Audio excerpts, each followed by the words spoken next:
A ver ¿Qué tal? ahora. Buen día. Hola, hola, ¿me escuchás mejor ahora? Sí, mucho mejor. Bien. Bueno, me contaron que estás por llegar a la ciudad de Campana en estos días. Bueno, lo postergué creo que para el martes, Sí. debido a una dificultad personal de último momento, pero el Ajá, martes estoy ahí. ajá. Bueno, contanos un poquito cómo estás viendo la situación del país, cuál es la prioridad o cuáles son las necesidades de que vengas a la ciudad de Campana. Mira, el tema Campana es un testimonio claro de lo que yo y nuestro partido llaman un industricidio, Ujú, porque la producción siderúrgica se encuentra paralizada. Este, no hay convenios colectivos que se puedan firmar o que se hayan firmado con la patronal por la resistencia a reconocer la pérdida salarial de parte de las patronales, de manera que como Siderca es un pulmón de Campana en materia de comercio, en materia de actividad, creo que es un reflejo muy claro de una política que desde el punto de vista del desarrollo económico es suicida. ujú, Hoy mismo el gobierno va a licitar nueva deuda pública para pagar vencimientos de la deuda pública anterior, la que se vence ahora, a tasas de interés que duplican la tasa de inflación. ujú. Quiere decir que estamos ante un negociado financiero que está perjudicando absolutamente a todo el país, pero fundamentalmente a jubilados, trabajadores, obra pública, salud, educación. Y bueno, estamos con los tapones de punta en esa dirección.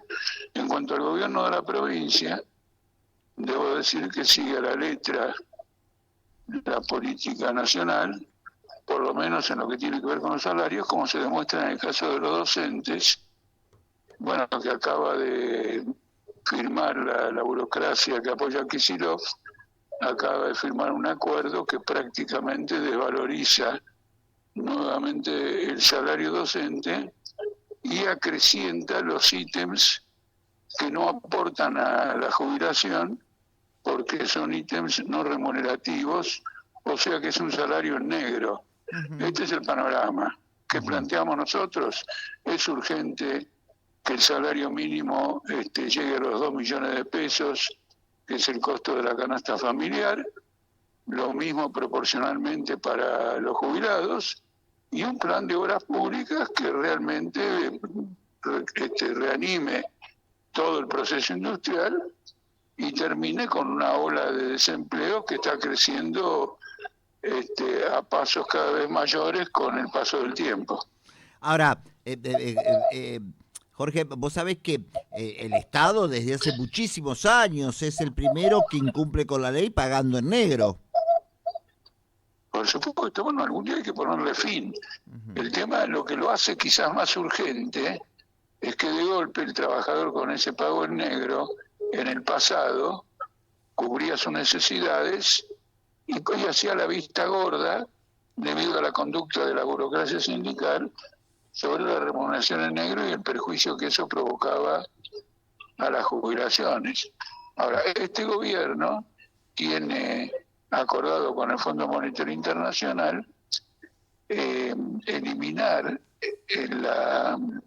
la jubilación especial que gozan los docentes, en el sentido que el sistema jubilatorio docente prevé el 82% móvil, pero sobre el salario básico, no sobre el salario conformado integral con todos esos sistemas en negro. Entonces, en la práctica, está como el resto de los trabajadores, a pesar de que es un régimen especial, pero ya el FMI ha dicho que esos regímenes especiales, docentes, luz y fuerza, creo que el personal judicial y algún otro, deben ser eliminados, es decir, que nivelan hacia abajo en lugar de nivelar hacia arriba, ujú. como sería que el conjunto de los trabajadores, como consecuencia de sus aportes, reciba el 82% móvil de salarios actualizados. Ajá. Jorge, esto también tiene parte, muchos gremios y muchos mucha patronal tiene la culpa de ponerte adicionales, que eso el día de mañana te perjudican cuando te vayas a jubilar, porque si vos esos adicionales los tenés al básico, es un dinero importante para el día de la jubilación. Importante no es nada hoy en la Argentina, pero te quiero decir, no es lo mismo que tengas un básico de 300.000 pesos a que tengas un básico de 800. A veces llegás a los... Eso es indudable. Sí. Eso es lo que justamente quería indicar. Sí. Uh-huh. Quería indicar que Kicillof, que se considera el paladín en contra del ajuste de Milei, aplica una política que es igual o peor que la de Milei. Uh-huh. Porque estos ítems en negro perjudican la jubilación y los aumentos salariales al básico se ajustan a la pauta oficial del 1%. Uh-huh. Entonces es una situación intolerable. Como estamos en una elección en la provincia de Buenos Aires y la docencia es la columna vertebral de los trabajadores en la provincia de Buenos Aires, porque se encuentra en todos los rincones y está vinculado con todas las familias trabajadoras o cualquier estrato social que sea, esto es una columna vertebral. Además te quiero llamar la atención a lo siguiente: debido a la política que está haciendo de devaluar el dólar, los costos industriales son muy elevados como para poder exportar. Y entonces, ¿qué pasa con eso? Que resulta que no pueden exportar porque tienen costos elevados y no pueden decir que esos costos elevados sean por el salario, sino que se debe a una política financiera que pone en dólares los salarios y por lo tanto y el resto de los costos hace inviable, digamos, la exportación. A esto agréguese, y esto tiene que ver también con Campana y tiene que ver con Siderca, que Trump le ha puesto un impuesto casi prohibitivo a la exportación de acero hacia la Argentina, de la Argentina hacia Estados Unidos. Milei no ha protestado frente a esto, no ha hecho ningún tipo de reclamo, no ha denunciado el carácter proteccionista, estatista, desigual en el tratamiento comercial. Por lo tanto, está poniendo una sentencia contra la industria que está instalada en el país. No es la conducta que tienen los demás países. Algunos han hecho lo mismo que Milei, pero algunos, por ejemplo el gobierno de China, por ejemplo el gobierno de Brasil y algún otro gobierno por ahí, han respondido a esto, defendiendo su propia industria, modificando los términos del comercio exterior para no depender de Estados Unidos. En cambio, Milei está en querer llegar a un tratado de comercio con Estados Unidos que incluye todos estos gravámenes contra la industria argentina, en este caso la siderurgia, pero también el aluminio, también los biocombustibles, etcétera. Pongo énfasis en la siderurgia porque estamos hablando de una ciudad, de un distrito, de una parte de la provincia de Buenos Aires, íntimamente vinculado a esta industria. Uh-huh. Ahora, Jorge, ¿cuántos años hace que venís luchando por este tema y que venís pregonando y que venís hablando con los dirigentes? Sí, muchos años, y finalmente el balance es que he tenido razón. Uh-huh. Porque si nos miramos en perspectiva, la denuncia que hemos hecho siempre de que la política capitalista en este país está arruinando al país, está más evidente que nunca. Entonces estamos fuertes en nuestras posiciones políticas, muy fuertes en esas posiciones políticas, y seguimos luchando para contar con el voto de los trabajadores, y seguimos luchando para organizar a los trabajadores en un partido político propio, porque este derrumbe del peronismo demuestra que partidos policlasistas, partidos donde dominan círculos favorables a las clases patronales, no llevan a los trabajadores a ningún lugar. Desde que Perón dio las grandes leyes en la década del 40, el peronismo se ha transformado en un gran organizador de derrotas.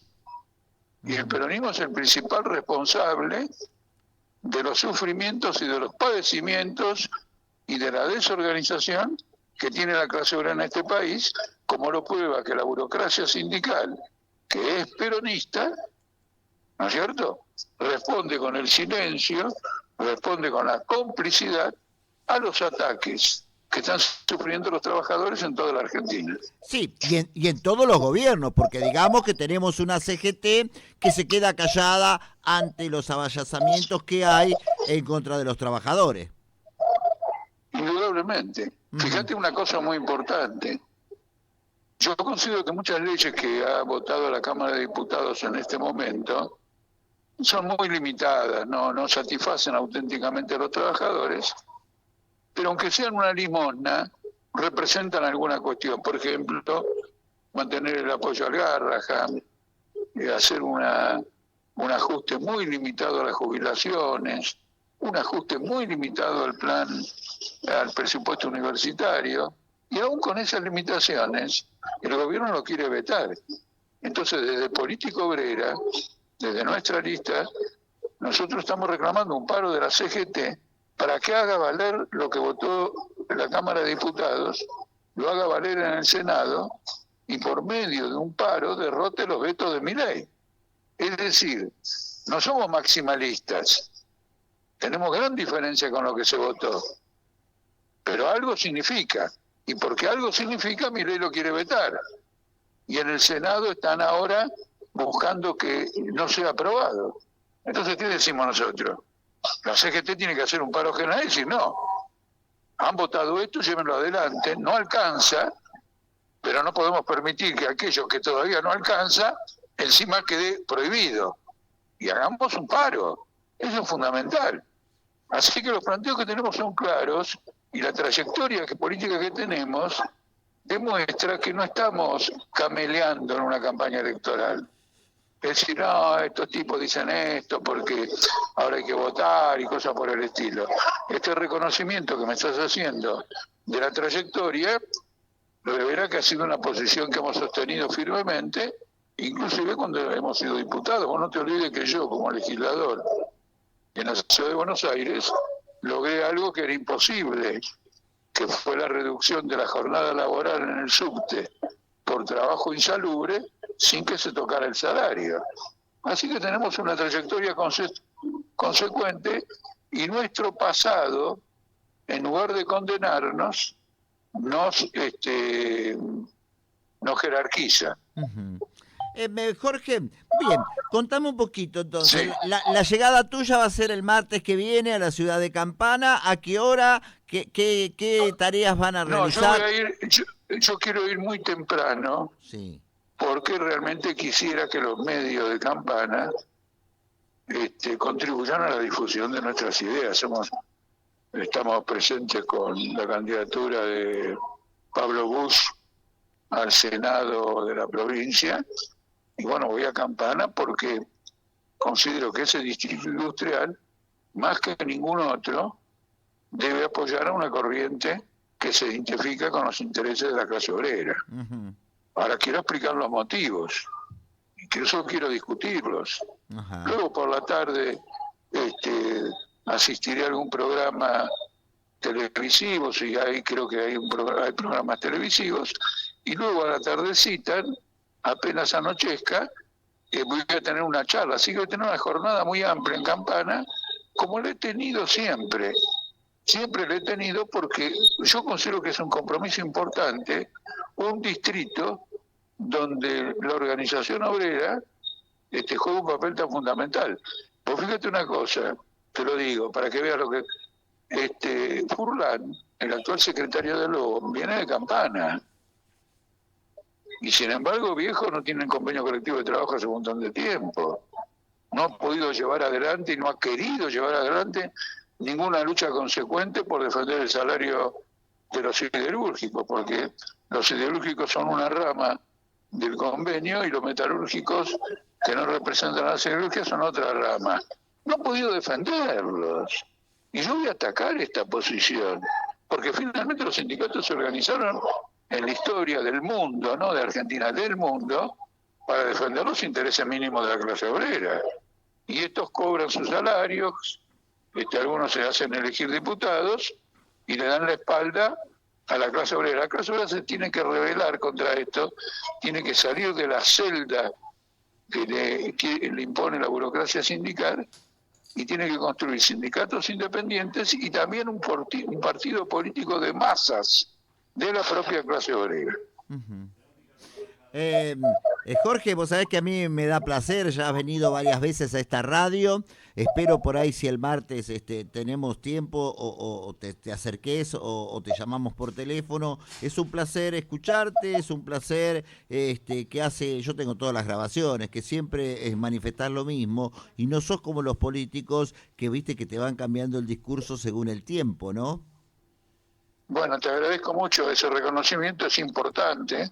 Políticamente es importante porque al final la trayectoria es lo que vale, porque cualquiera improvisa un discurso en una campaña electoral y de este modo un procedimiento democrático como las elecciones se transforman en una estafa política y nosotros denunciamos a los estafadores políticos y en este caso a Kicillof, Máximo Kirchner, etcétera. Finalmente muchas cosas, el veto al 82% móvil de la jubilación mínima lo dictó Cristina Kirchner cuando era presidenta. Uh-huh. Entonces, evidentemente, este gobierno es mucho más derechista de lo que era el gobierno kirchnerista, pero el gobierno kirchnerista nos llevó a este desastre. Uh-huh. Firmó con el FMI, aceptó sus condiciones. Bueno, no hay que votar eso, de ninguna manera. Jorge. Nosotros llamamos... Sí. Sí. No, termina. No, bueno, hacemos un llamado a votarnos y a dar un respaldo político, porque además hay que tener en cuenta lo siguiente: este domingo se consagran las listas nacionales en la provincia. Sí. Esto no termina el 7 de septiembre con la elección en la provincia, después viene la elección nacional y el país está atravesando una crisis muy severa, porque mira, cuando un gobierno sale a licitar deuda a una tasa de interés que es el doble de la inflación, está diciendo que está quebrado. ¿Por qué está diciendo que está quebrado? Porque a una tasa más normal no le refinancian la deuda. Y entonces tiene que declarar el default. Es un gobierno en default que premia a los acreedores con una tasa elevada para que sigan ganando plata y no se vayan. Porque si se van, se cae todo. Ahora la Argentina no está para pagar tasas usurarias con un pueblo empobrecido. Es una locura. ¿Alguien se lo dice eso públicamente? No, nosotros lo decimos. Y lo vamos a decir de todas las maneras, en frente de cualquiera que se ponga en debate con nosotros. Bien, Jorge, y la última pregunta. Cristina Kirchner, ¿está bien detenida? ¿Fue bien juzgada o no? Ocurre lo siguiente: en un proceso judicial hay varios factores a tener en cuenta. ¿Por qué? Porque hay una ley general de la justicia que dice que en caso de duda hay que favorecer al acusado. Es decir, hay muchas pruebas de que ha cometido actos de corrupción, etcétera, pero surgen algunas dudas. Y entonces, en el Estado de Derecho, esas dudas favorecen al acusado. ¿Cuáles son las dudas que yo quiero exponer? Porque tampoco me voy a poner ahora a detallar una serie de cosas. La duda es la siguiente: todo el personal judicial que juzga acá es declaradamente antikirchnerista, participó en movilizaciones contra el gobierno de Kirchner, tiene expresiones a favor, en contra del gobierno de Kirchner, políticamente viajó pagado por Clarín al Lago Escondido, que es una propiedad de un magnate inglés en la Patagonia. Es decir, no es un tribunal neutral, no es un tribunal que cumpla con los deberes de la completa neutralidad o independencia del caso. Luego que se la juzga por, horario público, va a una cámara donde los tres tipos que están en la cámara son iguales. Y finalmente la Corte no dice nada, sino que simplemente dice, bueno, lo que hicieron los que estaban abajo mío está bien. Eso es un aspecto del problema. El juicio tiene una falla importante, que es la falta de imparcialidad, o mejor dicho, la completa parcialidad de los tribunales que la juzgan. Entonces esto tiene que ser defendido, tiene que ser, no defendido, tiene que ser atacado, esta parcialidad, porque perjudica a toda la ciudadanía. Mañana vos o yo tenemos que enfrentar por algún motivo un tribunal y resulta que todo el tribunal está de la izquierda, contra el partido político obrera, contra las ideas socialistas, y entonces quiere decir que no es un tribunal independiente, es una defensa de toda la ciudadanía. El otro aspecto es que la Corte apresura el fallo final en víspera de una elección. En víspera de una elección donde el gobierno dice, o estuvo diciendo y sigue diciendo, la tengo que ganar sí o sí, porque si no todo el plan económico se me viene al diablo. La tengo que ganar sí o sí. Y aparece una rival, que no sabemos cuánto voto iba a tener, pero que el gobierno juzgaba como peligrosa. Y entonces la Corte se apresura a dar la sanción definitiva. Esto también llama la atención políticamente. Entonces, como no somos ingenuos, nosotros denunciamos este proceso, pero no nos identificamos con el kirchnerismo, y creo que en el curso de esta conversación que tenemos los dos hoy a la mañana, está claro la oposición completa de política obrera a la CGT, al peronismo, a sus dirigentes, etcétera, y el llamado a la clase obrera a formar su partido político propio. Bien. Jorge, te mando un abrazo, como siempre, un placer hablar con vos y ojalá el martes podamos estar en contacto. Muy bien, muchísimas gracias y un abrazo y un saludo a la audiencia de tu radio. Gracias,